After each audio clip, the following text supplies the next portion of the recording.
In the meantime, Rosanna, you've been talking up, you've been intrigued, just as I have been, about transcendental meditation. I have, because I have to say, a lot of my friends have been doing it, and they say it's really been a life changer for them.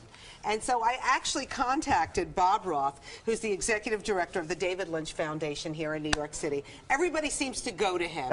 and I wanted to know, basically, maybe you could share with everybody, what's the difference between transcendental meditation and just regular meditation, like yoga meditation? It's a good question. The word meditation today is sort of like food. You know, you say, I meditate. It doesn't, what does it mean? I jog, I close my eyes, I breathe deeply. The analogy I like to use is an ocean, waves on the surface of the ocean, tumultuous, but at the depth of the ocean it's silent, and our mind is the same way. Mind, thinking, worry, gotta get to sleep, gotta. And we'd like to have, all of us, some inner calm, some inner clarity. Well, in transcendental meditation, we locate or we access a level of our mind right now that's already calm. So we're not trying to, some meditations try and clear your mind of thoughts and try and fight thoughts.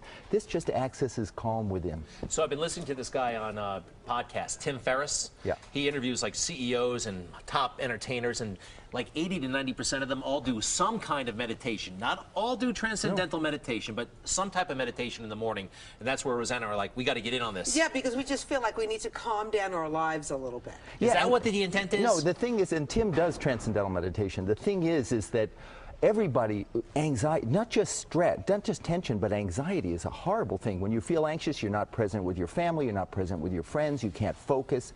And what happens with transcendental meditation is your body gains a state of rest deeper than sleep every time. And when your body gets that deep rest, cortisol levels, which are anxiety hormones, drop 40%. A good night's sleep, cortisol levels drop 10%. So we get rid of stress, and we're more dynamic and more focused. So I've been to some of the concerts. In fact, you have a big one coming up where Howard Stern has got... I'm supposed to teach you soon, aren't I? I know, I know. We have to find 4 days in a row to learn, learn this. So anyway, I heard Howard Stern has come to you. He said basically it saved his life. He's been doing it for 40 years. So, well, what is it?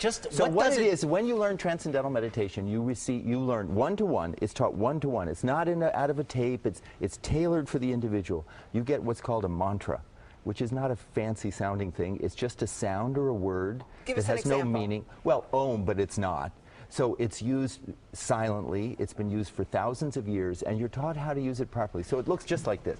Just sitting, you can do it on a train. It's not like you're sitting in a weird, just like this. You can do it on a train, you can do it on a plane, you do it in a car if someone else is driving, and you're taught how to use the mantra one-to-one from a teacher and access that silence and get that profound rest. You just say the word over and over again? No, you're taught how to think it, because if you did it effortlessly, the key is effort. If you thought it over and over again, you'd like, 5 seconds, I'd quit. So, Bob, I know that you're teaching people, CEOs and celebrities, but I heard you're also going around to schools. Oh, my first love is we're working with veterans, we're working with police and firefighters, we're working with the people who are on the front lines who suffer from post-traumatic stress. We're working at, with inner-city school kids who also suffer from stress. That's great. How many minutes a day do you have to do this to achieve this tranquility? 20 minutes twice a day, once in the morning, first thing in the morning when you get up. 20 minutes twice a day. And then you do it towards the end of the day. Now, the New York Times did a story this weekend about meditation and, why everybody is meditating. Can you achieve, what did you think of that? Can you achieve that goal without meditating? Well, the thing is what they did there is a generic term of meditation, just lumped everything together.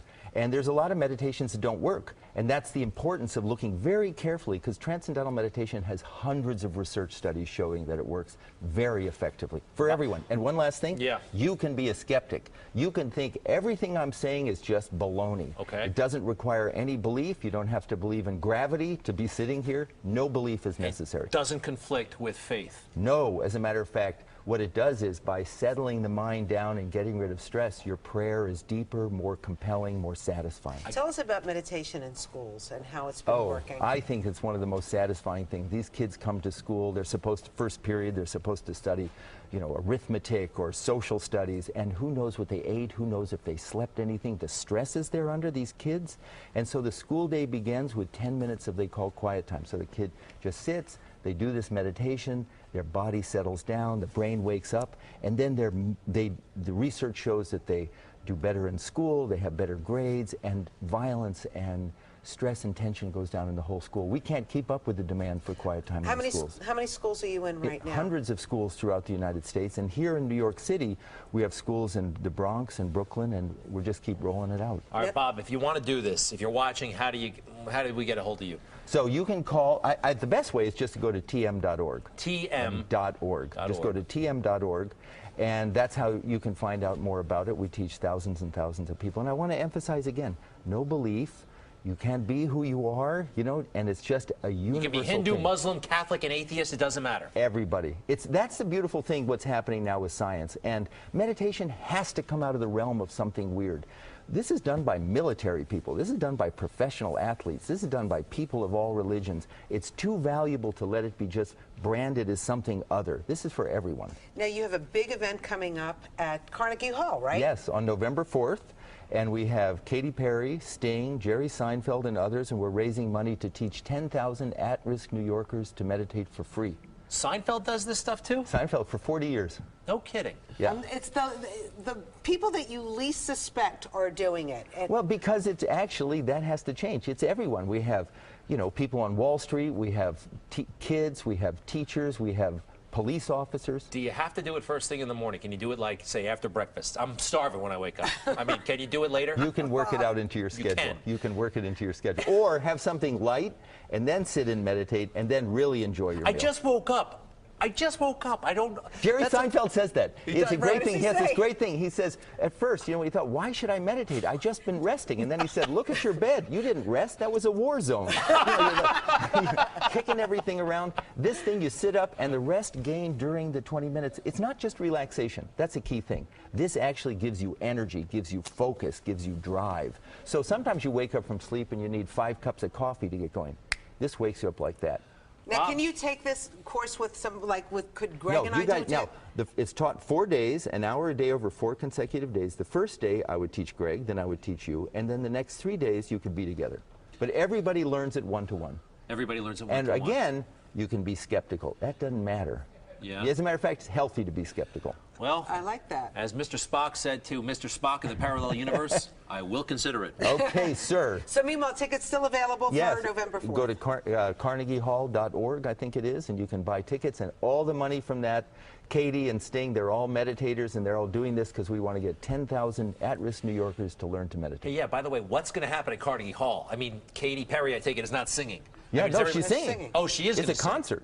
Oh, cool. It's going to All be an right. amazing No, somehow concert. I thought everyone was going to meditate Oh, together. God, no. Can I tell you something? I went to one of your concerts. It might have been like 5 or 6 years ago. With the Beatles? With the Beatles. Yeah, Paul At and Ringo. With Radio City Music Hall. And it was beautiful because they had these great musicians out there performing, but in between, you had people like Paul McCartney talking about it, Howard Stern talking about it, and so you got to learn a little bit more about what TM is all about. Katie's been meditating for 5 years, and she's volunteering her time to do this, and she wants to bring this, working with UNICEF, to bring this to women all over the world. I mean, the problem of stress and trauma is devastating, and I think it's wonderful that we're just, TM is not just for people on the Upper East Side. This is for single mothers who, you know, victims of violence. They learn to meditate, and they can turn their lives around. Same with veterans.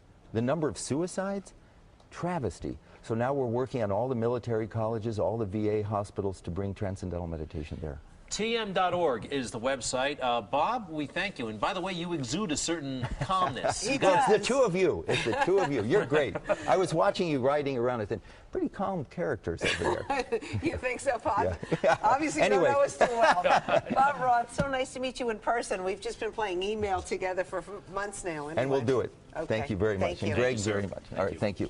All right, Mikey, what do you say? I'm on board. I think all of us I'd kind love of, to you do need it. to find a way Yes. to kind And of you asked the focus right question there, yourselves. Greg. Do you have to do it first thing in the morning? Because for us, Right. Yeah, they get up so George early. Stephanopoulos does his morning meditation at 2:30 in the morning. Who's George Stephanopoulos? He's the guy who, he's an up-and-coming guy. He's a wannabe. doesn't- He's a Greg wannabe. Doesn't ring a bell.